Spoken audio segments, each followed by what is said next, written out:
সহি মুসলিম 1152 নম্বর হাদিসে এসেছে, আন সাহল ইবনে সাদ রাদিয়াল্লাহু আনহু قال قال رسول الله صلى الله عليه وسلم إن في الجنة بابا يقال له الريان يدخل منه الصائمون يوم القيامة لا يدخل معهم أحد غيرهم يقال أين الصائمون فيدخلون منه فإذا دخل آخرهم أغلق فلم يدخل منه أحد।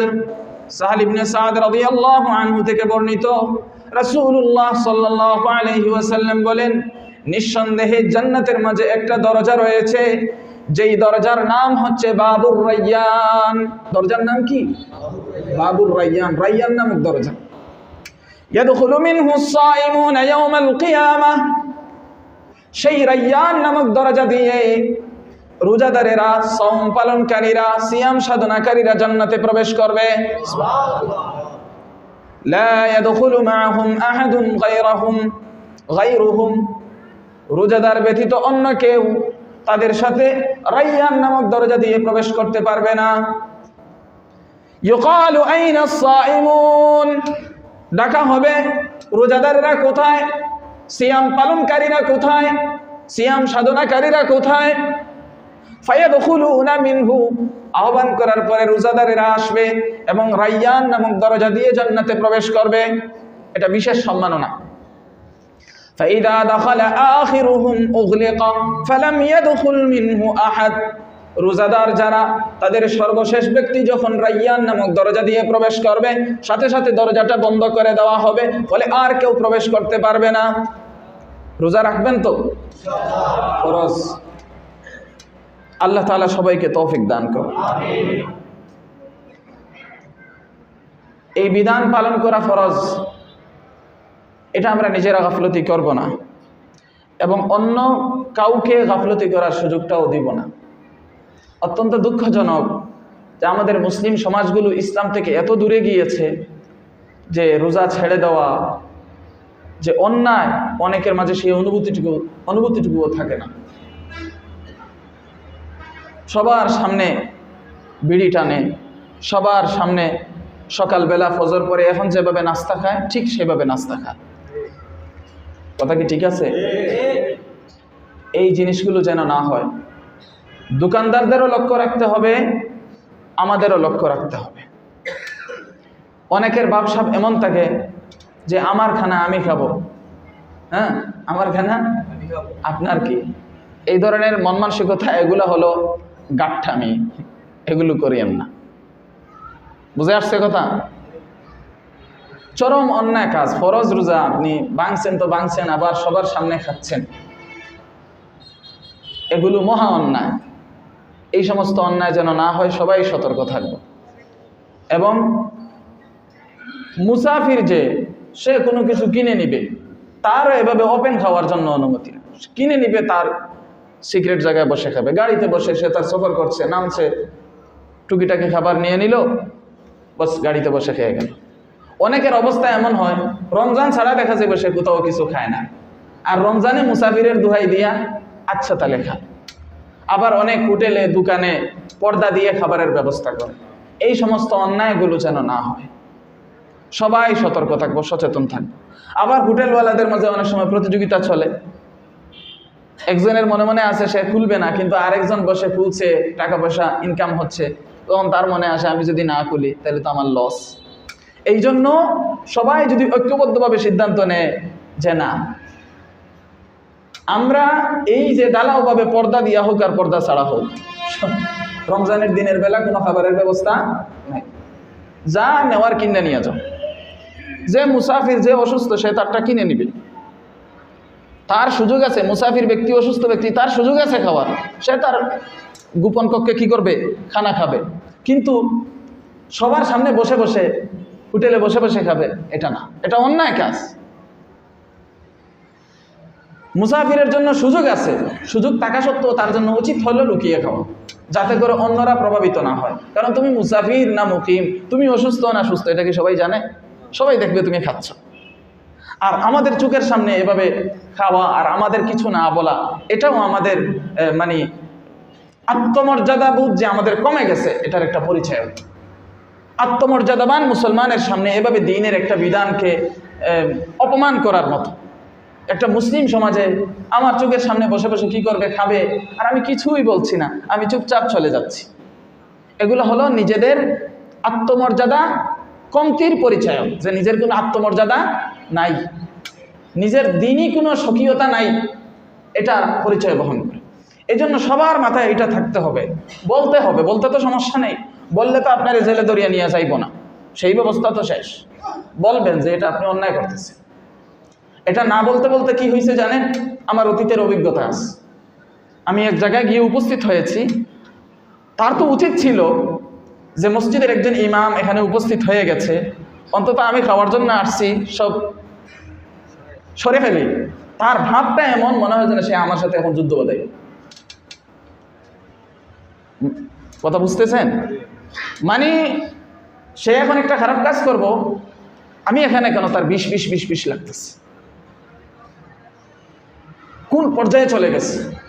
অভিজ্ঞতাটা শেয়ার করলাম, আগামীটা যেন আপনাদের সুন্দর হয়।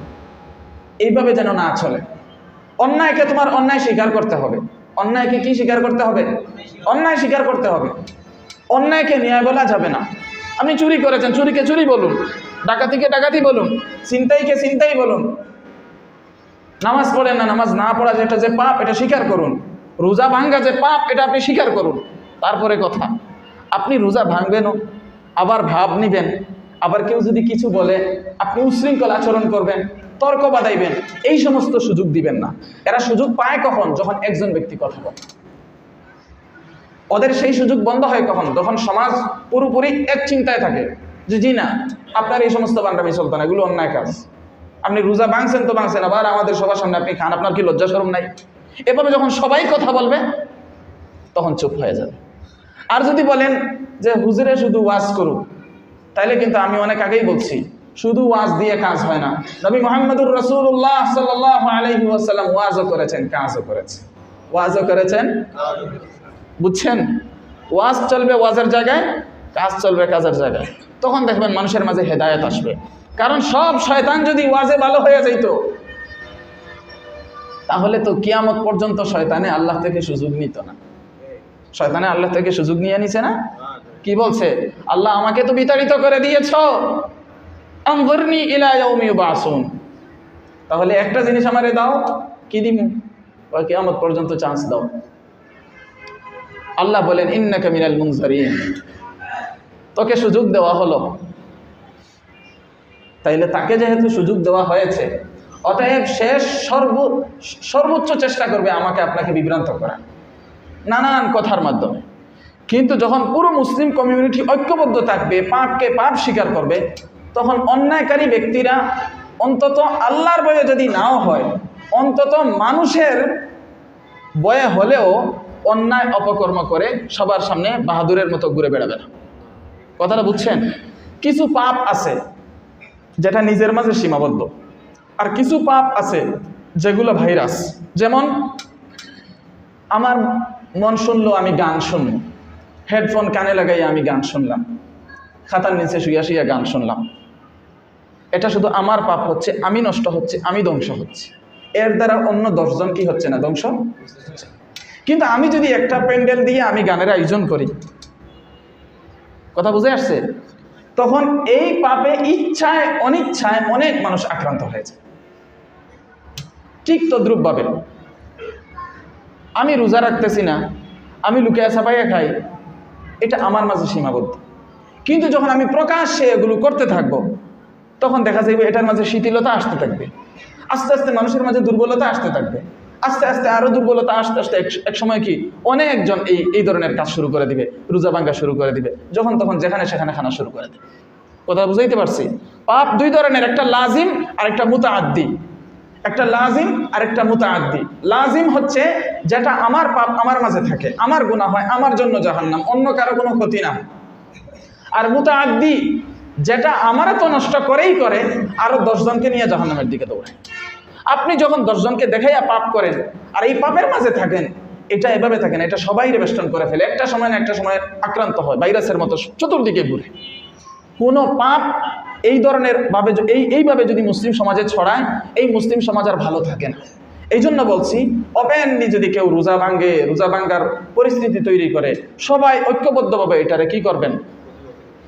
প্রতিবাদ করবেন, তাকে বুঝাবেন। বুঝ না মানলে কি করবেন? যেভাবে প্রতিবাদ করা যায় সীমার ভিতরে থাকিয়া এগুলো করবেন। কথাটা বুঝাইতে পারছি? আর যদি এটা না করেন যে আমার তাইলে বুঝিয়েন বিপদ কিন্তু একটা সময় আপনার গাড়িও আসবে। একটা সময় দেখা যাবে আপনার ছেলে আপনার কথা শুনে না, সে রোজা ভাঙ্গে, সে বিড়ি খায়, সিগারেট খায়, পান খায়, কিছু বললে ফুটপাত করে, তখন আপনি একা। আপনি যে আরেকজনকে গিয়া বলবেন এই যে আমার ছেলে কথা শুনে না, লাভ হবে না। কারণ আপনার ছেলে, আপনার মেয়ে অতীতে অনেকগুলো দৃশ্য দেখতে দেখতে এমন অভ্যস্ত হয়ে গেছে, সে মনে করে যে আমার বাবার প্রতিবাদে আর আমার বাবার শাসনে কিছু যায় আসে না। আমার বাবা যদি বেশি কথা বলে তাহলে বাবার বিরুদ্ধে দাঁড়িয়ে যাব, তখন দেখা যাবে আমার পক্ষে অনেক মানুষ দাঁড়ায় যাবে। এই পরিস্থিতি তৈরি করেছে সেকুলারবাদীরা, এই তথাকথিত ধর্মনিরপেক্ষবাদীরা আমাদের দেশের মাঝে এই কাজটা করছে। যখন পর্দার কথা আমরা মেয়েদেরকে বলছি তখন আমাদের উপর খেপা যায়, তার পর্দা করলে করবো, না করলে না করবো, তোমার কি? বাবার উপর খেপা যায়, বাবা বললো কেন? অতীতে আপনারা দেখেছেন মিডিয়াতে আসছে যে বাবা বলবে কেন মেয়েকে পর্দার কথা? তো বাবা বলবে না তো কে বলবে? বাবা বলবে না তো কে বলবে? বাবারই যদি এতটুকু অধিকার না থাকে সন্তানকে এ কথা বলা, তাহলে বলবেটাকে আর কে বলা? এই ধরনের সুযোগ পাইছে কেন? এইভাবে আস্তে আস্তে সুযোগ দিতে দিতে দিতে দিতে দিতে দিতে অবস্থা সীমা ছেড়ে চলে গেছে। এই জন্য বলছি, এই ধরনের কাজগুলোতে কেউ প্রশ্রয় দিবেন না। অন্যায়কে অন্যায় বলবেন, সাথে আরো 10 জন নিয়ে নিবেন যে এটা অন্যায়, তোমাকে ছাড়া উচিত, তোমার পাপ তুমি করবা, আমারে দেখে দেখে পাপ করবা কেন? আমি তোমার কি ক্ষতি করছি? আমার সমাজ তোমার কি ক্ষতি করছে? তুমি রোজা রাখো না, তুমি 10 জনের সামনে বসে খাও কেন? তোমার এত সাহস কে দিল? এভাবে যদি সবাই মিলে বলেন তাহলে দেখবেন ওই দুষ্ট লোকেরা আর সুযোগ পাবে না। আর যারা মনে করেন স্বভাবগতভাবে দুষ্ট না, হঠাৎ করে ফেলছে, সে আর বাড়বে না, সে থামবে, সে এটা থেকে সতর্ক হবে। কিন্তু যদি কেউ কিছু না বলেন, শুধু বলেন হুজুরে শুক্রবারে ওয়াজ করবো না, তাহলে এই সমাজ হুজুরের দ্বারা পরিশুদ্ধ করা সম্ভব না। কথাটা বুঝছেন? 6 লক্ষ সাহাবায়ে কেরামকে নিয়ে নবীজি সাল্লাল্লাহু আলাইহি ওয়াসাল্লাম কাজ করেছে। নবীজি শুধু নিজে নিজে ওয়াজ করেননি। এই জন্য আমাদেরও সবাই মিলেমিশে কাজ করতে হবে। একদল বুঝাতে হবে, একদল শাসন করতে হবে, একদল শাসনে যেন সীমালঙ্ঘন না হয় সে বিষয়টা দেখতে হবে। কথা বুঝছেন? সব দিক খেয়াল রাখতে হবে, অন্যায়কে অন্যায় বলতে হবে। আল্লাহ তাআলা আমাদের সবাইকে তৌফিক দান করুন। আল্লাহর বান্দাগণ, আল্লাহ আপনাদেরকে রহম করুন, দয়া করুন।